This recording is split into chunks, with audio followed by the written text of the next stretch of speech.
Hello, and welcome to the first in a series on unpacking the 2014 Elementary South Carolina Science Standards, or how to figure out what you want your students to do in order to learn what you want them to know.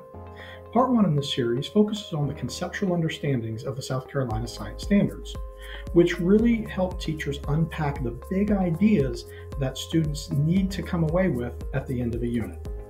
First of all, when you pull up the South Carolina Science Standards, the standard statement itself really gives you just some big overview information and not a lot of really deep, helpful information.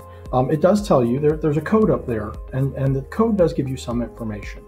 The 3 pretty much tells you this is a 3rd grade standard. The L tells you it's a life science standard, and the 5 just means that of the 5 standards on the standards document, this is standard number 5. So 3rd grade life science standard number 5. And if you look at that statement, it really just tells you that this unit is going to be about organisms and how they're adapted and respond to changes in their environment. And that's really it.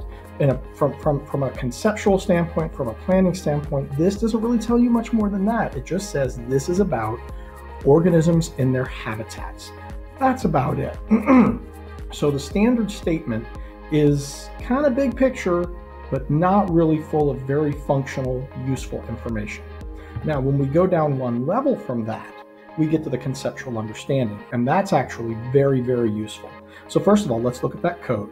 That tells you it's 3rd grade, it's life science, it's that 5th standard, and A tells you that it's the first conceptual understanding for the 3rd grade life science standard. Now, there may only be one conceptual understanding, but in some standards, in some grades, there's a A and a B. In this case, this tells you that this is the first conceptual understanding for the 3rd grade life science standard.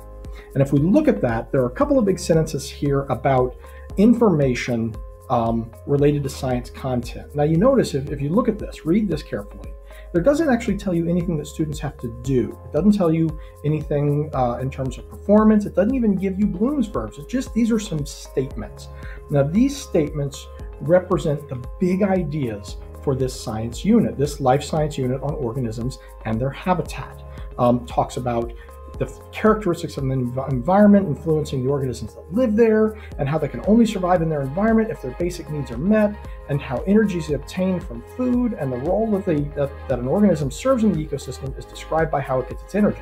And these are just some statements. These are just some big, broad concepts related to organisms and their habitat. What's important about this is that this tells you as the teacher that these are the big ideas. These are the big broad concepts that at the end of a unit, your students should have an understanding of. That's why they're called conceptual understandings. So think of it like this. This is the target. This is the umbrella under which all of the learning has to fit, and the target that all of the learning is aiming towards. So as they're going through their unit on their life science unit in 3rd grade, you're kind of should be looking, it's like, okay, are they building this big idea yet? Are they heading toward an understanding of this? You might use these to help generate some essential questions, some big, broad, overarching essential questions for which this information would be part of the answer to. But that's what this is. This is the big idea stuff. This is not the nitty gritty. This isn't the how do you plan your lessons, but this gives you a target. How do you know when your students get it? Well, are they showing you evidence of these big ideas? If they are, then you're on target for the students to develop this conceptual understanding. So that's what conceptual understandings are. They don't really help from the day-to-day planning perspective, but they're very, very important in the long-term unit planning perspective, because everything should be moving towards these statements, understanding these concepts. Well, that's the end of part 1. The next in the series, part 2, we'll start to look at that nitty-gritty as we unpack the performance standards, the performance indicators for the standards, and we look at what the students are going to do in order to work on developing these conceptual understandings. Thanks.